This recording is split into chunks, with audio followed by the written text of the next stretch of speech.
Doris, and I'm excited to be teaching you about Charles' law, which explains the relationship between the volume of a gas and temperature.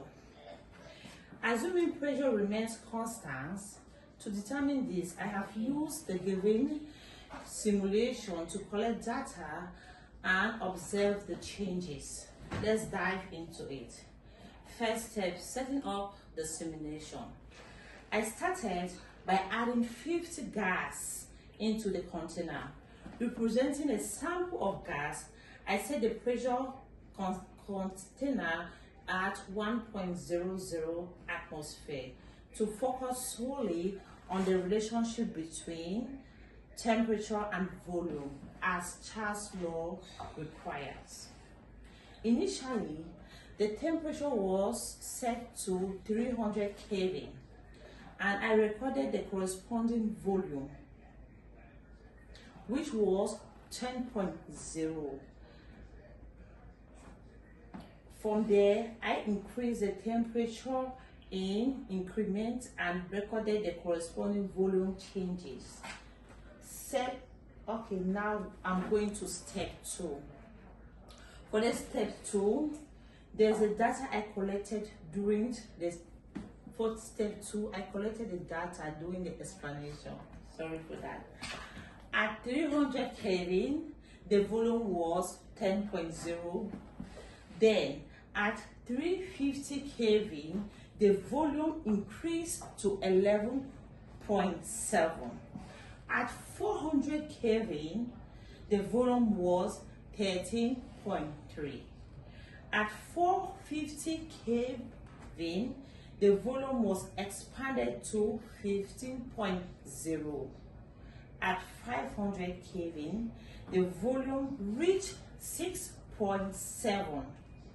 Notice how the volume constantly increases as the temperature rises. So right now, I'm going to go to stage 3. At stage 3, I'm analyzing the relationship. When we graph this data,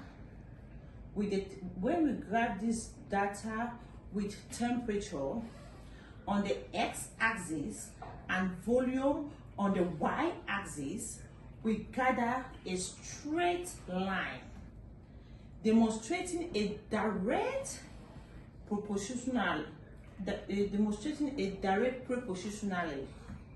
Okay, so hi class, I hope you guys are enjoying my lecture. I'm still going forward to explain more better.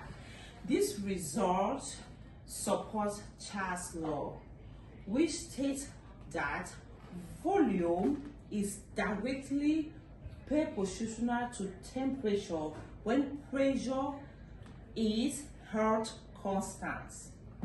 Using the equation VI/TI equals to V2/TU, let's verify this. I hope I'm not that fast, class. Okay, I'm still going. For the first and second portion,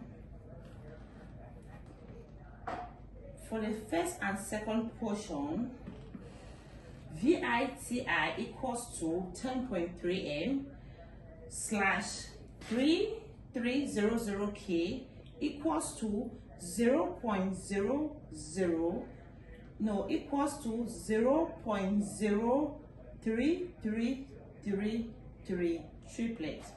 Okay, V2 plus 2 equals to 10.7 ml/3350 K equals to 0.0334. The volume are nearly identical, confirming, predicting by Charles' law. Step 4, explaining this phenomenon.